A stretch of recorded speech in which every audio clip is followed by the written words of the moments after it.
So a number of years ago, I get to go on this retreat with some of my friends up in Canada, up in Toronto, to this place called Dayspring, with this really, at the time, very famous writer, educator, priest named Henry Nouwen. And we were very excited to get this opportunity because you didn't often get to spend any time with Henry, and we were going to get to spend a bunch of days together. And so we go up there. What we weren't really aware of is that Henry now had left. He had taught at Harvard and all these places, and now was spending the last years of his life in a community for severely handicapped people, emotionally, physically, mentally handicapped. And the retreat was not going to just be for us. We were going to share it. There was going to be 8 of us, and there was going to be 8 people from this community. Well, I'd never been around severely handicapped people very much. And so we just sit in the room, and Henry brings us all together, and we were really uncomfortable. I mean, they made weird noises, and if they would eat or something, they'd be spilling. They were actually isn't uncomfortable for us to be around. But that was the deal, and so we're in it. And so we're going through the retreat with this group of people and getting a little more comfortable. There was this one woman there named Tracy who, I don't know, was probably 18, 19, who had cerebral palsy, really, really severe case. And she couldn't do anything but sit and sometimes drool and moan every once in a while.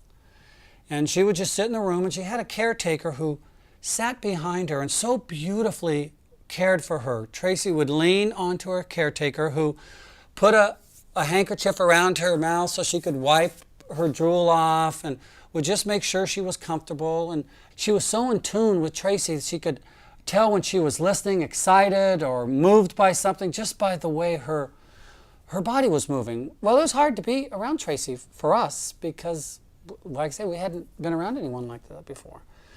So at one point, Henry is talking, and he poses a question to us. Says, do you think that God loves you any more than he loves Tracy? Well, we're kind of actually even offended by the question. We say, no, of course not. Then he brings in the zinger for all of us. And he says, well, let me ask you this. What can Tracy do for God? Well, I mean, it was a stunning moment for us because it was obvious. Tracy couldn't do a thing. Tracy could only be. And here, most of my life, I'm trying somehow to earn God's love, to earn God's favor, to do something for God.